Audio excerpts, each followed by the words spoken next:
আমাদের দেশে কয়দিন আগে একজন বলছে না যে ওই প্রতীকে ভোট দিলে কি হবে? 18 কোটি মানুষের নামাজের সওয়াব পাওয়া যাবে। নাউজুবিল্লাহ বলেন। এটা কি কোন দল করা লাগবে না? আওয়ামী লীগ দরকার নাই, বিএনপি দরকার নাই, জাতীয় পার্টি দরকার নাই, কোন দলের দরকার নাই। আমি একজন মুসলমান, এই দেশের নাগরিকরা মানবেন কোনদিন? আরো জোরে বলেন, আরো জোরে। আজকে দেখলাম ডক্টর এনায়েতুল্লাহ আব্বাসী সাহেব, আজকে আসার সময় হঠাৎ করে একটা ভিডিও দেখলাম, ওনাকে প্রশ্ন করা হয়েছে। এখন যেই প্রতীকের কথা বলছে, নাম বলতে চাই না আমি, একটা লোক, খেয়াল করেন, একটা লোক ধূমপান করতেছে, এদিকে দেখেন কন্টিনিউ হলো কি করতেছে? স্মোকিং করতেছে, ধূমপান করতেছে। সে নামাজ রোজা করে না, ইবাদত করে না, কিন্তু সে ধূমপান করতে করতে যদি মানুষকে বলে যে ওই প্রতীকে তোমরা কি দাও, ভোট দাও, সিল মারো, তাহলে নাকি তার এই অপরাধগুলো মাফ হয়ে যাবে। নাউজুবিল্লাহ বলেন। এগুলো কি সমর্থন করার মতো লোক আছে না? কথা বলেন, আছে তো? না থাকলে তো তারা এগুলো বলতে দাঁড়ায় থাকতে পারতো না, থাকতে পারতো না। এইটা কেন তৈরি হলো? এটা তৈরি হয়েছে আপনার আমার ধর্মীয় সঠিক জ্ঞান না থাকার কারণে। কথা বলেন। বলেছে আমি বললে সূর্য দাঁড়িয়ে থাকবে। আপনারা শোনেন না ভিডিও? আমি শুনেছি। এই কথাগুলো কে গ্রহণ করবে? যাদের ধর্মীয় ন্যূনতম জ্ঞান নেই, ঠিক কিনা বলেন? যাদের ঈমান নাই। এই কথাগুলো বিশ্বাস করে যদি ওই প্রতীকে আপনি সিল মারেন, তাহলে কি আপনার আমল নামায় কি আপনার ঈমান কি আছে না নাই? আরো জোরে বলেন, আছে না নাই? কি রে ভাই, ভুল বলছি? এইটা যদি আপনি যদি মনে করেন ওই প্রতীকে সিল মারলে আমি 18 কোটি মানুষের নামাজের সওয়াব পাবো, এই বিশ্বাস করে যদি আপনি সিল মারতে যান, আপনার কি ঈমান আছে? আরো জোরে বলেন। আবার বলতেছে আল্লাহ সিদ্ধান্ত নিছে, আবার ওই প্রতীকের যারা দল তাদেরকে নাকি ক্ষমতায় বসাবে। আচ্ছা বলেন, এটা কত বড় কুফরি? আল্লাহ কি কোনো কাজ করতে সিদ্ধান্ত নিতে হয়? আল্লাহ কি আপনার আমার মতো? আল্লাহ বলবে কুন, হয়ে যাও, ফায়াকুন, সাথে সাথে হয়ে যাবে। আরো জোরে বলেন, আরো জোরে বলেন। ভুল বললাম? আপনারা সকাল থেকে বিকাল আল্লাহ রাসূল নিয়ে ভাবেন, আপনার নাতি বাচ্চারা সকাল থেকে বিকাল এটার মধ্যে কি আছে? কম্পিটিশন করে। আমি আমাদেরকে আল্লাহ ভালো রাখার জন্য ভালো রাস্তা তৈরি করে দিয়েছে, এদিকে তাকান। আপনি ভালো থাকার জন্য আল্লাহ রাব্বুল আলামিন কি তৈরি করে দিয়েছে? সুন্দর রাস্তা তৈরি করেছে। রাস্তার নাম কি? ইসলাম। কি? আরো জোরে বলেন, কি? কারণ এটা আমাদের শ্রেষ্ঠ। কেন? ইন্নাদ দীনা ইনদাল্লাহিল ইসলাম। Islam is not only a religion but also complete code of life. ইসলামের মধ্যে আছে আপনার আমার জন্য পরিপূর্ণ এবং পূর্ণাঙ্গ জীবন ব্যবস্থা। এখন আমরা ইসলামের মধ্যে আছি? নাই, নাই। আমরা আছি। আবারও দেখাই, এটার নাম কি রে? মোবাইল না তো, বিষাক্ত সাপ। এটার নাম কি? কথা বলেন। যুবকরা বলো, আমি বললাম আজকে, বলে গাজী সুলাইমান বলে গেছে এটার নাম বিষাক্ত।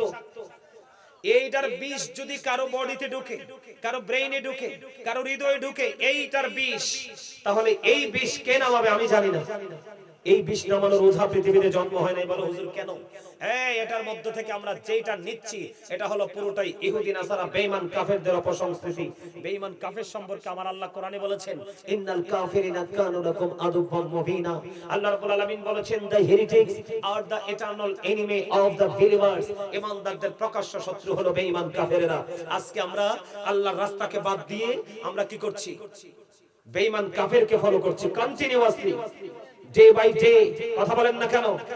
আরো জোরে বলেন। আমার কথার মধ্যে আপনারা কথা বুঝতেছেন তো? কথা বুঝতেছেন? তাহলে এখন এখান থেকে আমরা বাঁচতে হবে। কি করতে হবে? বাঁচতে হবে। আমরা কেন বাঁচবো? আল্লাহকে পাওয়ার জন্য। কাকে? আল্লাহকে। এখন আল্লাহকে পাইতে হলে আপনাকে একটা কাজ করতে হবে। করবেন নি সেই কাজটা? কোন কাজ? আল্লাহকে পাইতে হলে আল্লাহ কইছে আমার রাসূলের কাছে যাও। কার কাছে? রাসূলের কাছে। আমি দলিল দিয়ে কথা বলছি, দলিল ছাড়া না। আমার রাসূলের কাছে যাও, না হয় আমি আল্লাহকে তোমরা রাজি করতে পারবে না। আমি আল্লাহকে পেতে হলে মাস্ট বি আমার হাবিবের কাছে যেতে হবে। কেন? কারণ আমার আল্লাহ বলছে হাদিসে কুদসির মধ্যে এসেছে, লাউলা কালামা খালাকতুল আফলাক। আমি যদি আপনাকে সৃষ্টি না করতাম কিছুই সৃষ্টি করতাম না। সুবহানাল্লাহ বলেন না? ওমা, রাসূলের কথা শুনলে খুশি হন না আপনারা? আরে এটা তো আমার নবী। বুকে হাত দিয়ে বলেন, এটা আমার নবী। আমি সেই নবী পেয়ে প্রাউড ফিল করি। আমি সেই নবীকে প্রাউড ফিল করি, কেন জানেন? অন্য সকল নবীর চাইতে ভেরি এক্সক্লুসিভ হচ্ছে মাই ডিয়ার প্রফেট মুহাম্মদ রাসূলুল্লাহ সাল্লাল্লাহু আলাইহি ওয়াসাল্লাম। জোরে কন্না সুবহানাল্লাহ। কি করতে হবে? আল্লাহকে পেতে হলে রাসূলের কাছে যেতে হবে। কেন? আল্লাহ বলেছেন লাউলা কালামা আজহারতু রুবিয়াতি, আমি যদি আপনাকে প্রকাশ না করতাম আমি প্রভুর প্রভুত্ব প্রকাশ হতো না। তার মানে আমরা আল্লাহকে পাইছি রাসূলের মাধ্যমে। জোরে কোন সুবহানাল্লাহ। আর জোরে বলেন না সুবহানাল্লাহ। আরো মজার খবর দেখেন, আরো মজার খবর। আল্লাহ কিভাবে বলেছেন? আল্লাহ বলেছেন সে বলো ইফ ইউ ট্রু লাভ আল্লাহ, যদি তোমরা আল্লাহকে ভালোবেসে থাকো, ফলো মি মুহাম্মদ সাল্লাল্লাহু আলাইহি ওয়াসাল্লাম, মুহাম্মদ সাল্লাল্লাহু আলাইহি সাল্লামের অনুগত হয়ে যাও। আল্লাহ উইল লাভ ইউ, আল্লাহ তোমাদেরকে ভালোবাসবে, এন্ড ফরগিভ ইউর সিনস, আল্লাহ তোমাদের সমস্ত জীবনের গুনাহগুলি maaf করে দিবে। সুবহানাল্লাহ। জোরে কোন সুবহানাল্লাহ। আল্লাহ তো ইংলিশে বলেনি, আমি বলছি। আল্লাহ কিভাবে বলেছে? কুল ইন কুনতুম তুহিব্বুনাল্লাহ ফাত্তাবিউনি ইউহিব্বুকুমুল্লাহু ওয়া ইয়াগফির লাকুম যুনুবাকুম ওয়াল্লাহু গফুরুর রহিম। জোরে জোরে কোন একবার সুবহানাল্লাহ। তাহলে আল্লাহ পেতে হলে আমাদেরকে যেতে হবে কার কাছে? রাসূলের কাছে। কেন যাব জানেন? রাসূলের কাছে আল্লাহ পাওয়ার সকল ট্রেনিং আছে। ঠিক। আল্লাহকে পেতে হলে যতগুলো ট্রেনিং প্রয়োজন, আপনার জীবনে যতগুলো ইনস্ট্রাকশন প্রয়োজন, সবগুলো কার কাছে আছে? রাসূলের কাছে আছে। আমি জাস্ট एग्जांपल দিচ্ছি আপনাদেরকে। আমার রাসূল সম্পর্কে আল্লাহ বলেছেন ওয়া ইন্নাকা লাআলা খুলুকিন আযীম। আমার রাসূল ছিলেন গুড ক্যারেক্টার সম্পন্ন। সুবহানাল্লাহ বলেন। এখন হচ্ছে আমরা ক্যারেক্টারলেস, ঠিক না? আমাদের চরিত্র, আমার রাসূল ছিল শ্রেষ্ঠ চরিত্রবান, কিন্তু আমরা হলাম নিকৃষ্ট চরিত্রের অধিকারী। কেন? রাসূলকে ফলো করি নাই বলে। যুবক ভাইরা, আপনারা কি আমার কথা শুনছেন না বিরক্ত হচ্ছেন? সবাই শুনছেন? আপনারা সবাই আরেকটু কাছে আসেন। সবাই না না না না। আর যার অসুবিধা যার, তাকে আমি কিছু বলছি না। যারা সুস্থ আছেন, এই যে এখন এখানেও কিন্তু জায়গা গ্যাপ, আসেন আমি একটু জিকির করি, জিকিরের সাথে সাথে আপনারা সবাই সামনে চলে আসেন। একবার আমার কাছে চলে আসেন। আমার একটা অভ্যাস, আমি আমার মুসল্লিদেরকে দেখে দেখে ওয়াজ করতে হয়। দেখে আমি তাদেরকে কাছে থেকে না দেখতে পারলে ভালো লাগে না। সবাই চলে আসেন, সামনে চলে আসেন। ইয়া রাসূলুল্লাহ ইয়া হাবিবাল্লাহ ইয়া রাসূলুল্লাহ ইয়া হাবিবাল্লাহ ইয়া রাসূলুল্লাহ ইয়া হাবিবাল্লাহ ইয়া রাসূলুল্লাহ। ওমা সবাই পড়েন না, সবাই সবাই প্রাণ খুলে, প্রাণ খুলে। ইয়া রাসূলুল্লাহ ইয়া হাবিবাল্লাহ ইয়া রাসূলুল্লাহ ইয়া হাবিবাল্লাহ ইয়া রাসূলুল্লাহ ইয়া হাবিবাল্লাহ। আমার মতের নিদান কালে আসিও নবী গো আমার শিয়রে, দেখিব আপনাকে আপন নজরে। ইয়া রাসূলুল্লাহ ইয়া হাবিবাল্লাহ ইয়া রাসূলুল্লাহ ইয়া হাবিবাল্লাহ। আসসালাতু ওয়াসসালামু আলাইকা ইয়া রাসূলুল্লাহ। জোরে জোরে কন্না আলহামদুলিল্লাহ। খুশি হন নাই আপনারা? আমি আপনাদেরকে আরেকটা সাফ কথা বলে রাখি, এই মাহফিলগুলোতে সত্যিকারের মুসল্লি হবে কম।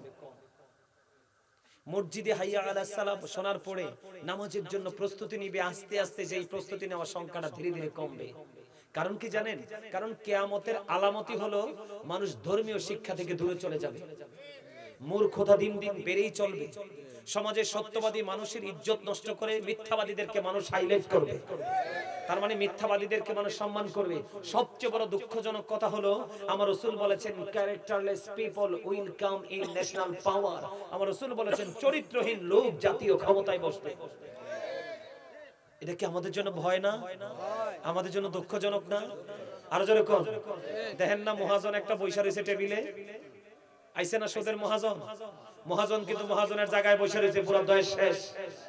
খুন হচ্ছে, মারামারি হচ্ছে, চাঁদাবাজি হচ্ছে, সন্ত্রাস হচ্ছে, মানে মানুষকে যে যার মতো করে পিটাচ্ছে, কিন্তু মহাজনের কোনো ফিলিংস নাই। মহাজন আছে কোন চিন্তায়? মহাজন মহাজনের বিজনেস নিয়ে আছে, ঠিক কেন বলেন? মনে রাখবেন, অত্যাচারী বাদশা যেন রক্ষক শূন্য মেষপালক, কৃপণ ধনী মানুষ যেন ফল ছাড়া গাছ, লজ্জাহীন নারী যেন লবণ শূন্য খাবার, তওবাহীন যৌবন যেন চাঁদ শূন্য ঘর, আমলহীন গান যেন বৃষ্টি শূন্য মেঘমালা। কথার গভীরতা কিন্তু অনেক দূর। অনেক গভীরের কথা, কিন্তু এগুলো আপনি সহজে খুঁজে পাবেন না। কি গুরুত্বপূর্ণ কথা দেখেন, আমলহীন গান যেন বৃষ্টি শূন্য মেঘমালা। তার মানে আকাশে কালো মেঘ আছে, পৃথিবী খরা, কিন্তু বৃষ্টি আসে না। এই মেঘমালার কি কোনো মূল্য আছে? ঠিক মুসলমান আমি হয়েছে ঠিকই, আমার কাছে সঠিক যে ঈমান এবং আমল দুটোর একটাও নাই। তো এই মুসলমান দিয়ে কোন রহমত কামনা করা যায়? যায়? জোরে বলেন যায়। আরে এখনকার মতো আমাদের মোল্লারাও তো 2 টাকার কাছে বিক্রি হয় মিয়া। ম্যাক্সিমাম সমাজের মধ্যে এখন সুদখোর, ঘুষখোর, সিটার, বাটপার, ক্যারেক্টারলেস মসজিদ কমিটির দায়িত্ব নিয়ে বসে আছে। ইমাম সাহেব সভাপতির যে চরিত্রের বিরুদ্ধে কথা বলে ঘাড় ধাক্কা দিয়ে মিম্বর থেকে নামাই দেয়। কথা বলেন না কেন? এই সুযোগ করে দিচ্ছি কেন জানেন আমরা? কেন? কারণ আমাদের মধ্যে সত্যিকারের সেন্স নেই। আমরা এটার মাধ্যমে আমাদের বিবেককে একবারে পচিয়ে ফেলেছি। কোনটা সঠিক কোনটা বেঠিক এটাকে ধ্বংস করে দিয়েছি। সবচেয়ে বড় কথা হলো, আগের দিনের বাচ্চারা দেখবেন আমাদের মতো বা আমাদের পূর্বপুরুষ যারা ছিলেন, এই মোবাইল আসার আগ পর্যন্ত দেখতেন বাচ্চারা অনেক কিছু আবিষ্কার করে ফেলতো, অনেক কিছু তৈরি করে ফেলতো। সৃষ্টি করার যে একটা মনোভাব, এটাকে টোটালি মেরে ফেলেছে এটা।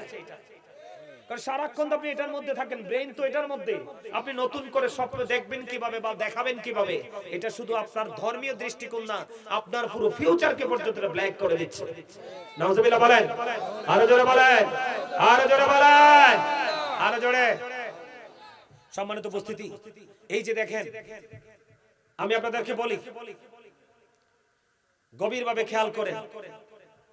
এখান থেকে একটু বর্তমান প্রেক্ষাপট নিয়ে একটু কথা বলতে হয়। আমাদের দেশে কয়দিন আগে একজন বলছে না যে ওই প্রতীকে ভোট দিলে, ওই প্রতীকে ভোট দিলে কি হবে? 18 কোটি মানুষের নামাজের সওয়াব পাওয়া যাবে। নাউজুবিল্লাহ বলেন। এটা কি কোন দল করা লাগবে না? আওয়ামী লীগ দরকার নাই, বিএনপি দরকার নাই, জাতীয় পার্টি দরকার নাই, কোন দলের দরকার নাই। আমি একজন মুসলমান, এই দেশের নাগরিকরা মানবেন কোনদিন? আরো জোরে বলেন, আরো জোরে। আজকে দেখলাম ডক্টর এনায়েতুল্লাহ আব্বাসী সাহেব, আজকে আসার সময় হঠাৎ করে একটা ভিডিও দেখলাম, ওনাকে প্রশ্ন করা হয়েছে। এখন যেই প্রতীকের কথা বলছে, নাম বলতে চাই না আমি, একটা লোক, খেয়াল করেন, একটা লোক ধূমপান করতেছে, এদিকে দেখেন কন্টিনিউ হলো কি করতেছে? স্মোকিং করতেছে, ধূমপান করতেছে। সে নামাজ রোজা করে না, ইবাদত করে না, কিন্তু সে ধূমপান করতে করতে যদি মানুষকে বলে যে ওই প্রতীকে তোমরা কি দাও? ভোট দাও, সিল মারো, তাহলে নাকি তার এই অপরাধগুলো মাফ হয়ে যাবে। নাউজুবিল্লাহ বলেন। এগুলো কি সমর্থন করার মতো লোক আছে না? কথা বলেন, আছে তো? না থাকলে তো তারা এগুলো বলতে দাঁড়ায় থাকতে পারতো না, থাকতে পারতো না। এইটা কেন তৈরি হলো? এটা তৈরি হয়েছে আপনার আমার ধর্মীয় সঠিক জ্ঞান না থাকার কারণে। কথা বলেন, বলেছে আমি বললে সূর্য দাঁড়িয়ে থাকবে। আপনারা শোনেন না ভিডিও? আমি শুনেছি। এই কথাগুলো কে গ্রহণ করবে? যাদের ধর্মীয় ন্যূনতম জ্ঞান নেই, ঠিক কিনা বলেন? যাদের ঈমান নাই। এই কথাগুলো বিশ্বাস করে যদি ওই প্রতীকে আপনি সিল মারেন, তাহলে কি আপনার আমল নামায় কি আপনার ঈমান কি আছে না নাই? আরো জোরে বলেন, আছে না নাই? কিরে ভাই, ভুল বলছি? এইটা যদি আপনি যদি মনে করেন ওই প্রতীকে সিল মারলে আমি 18 কোটি মানুষের নামাজের সওয়াব পাবো, এই বিশ্বাস করে যদি আপনি সিল মারতে যান, আপনার কি ঈমান আছে? আরো জোরে বলেন। আবার বলতেছে আল্লাহ সিদ্ধান্ত নিছে আবার ওই প্রতীকের যারা দল তাদেরকে নাকি ক্ষমতায় বসাবে।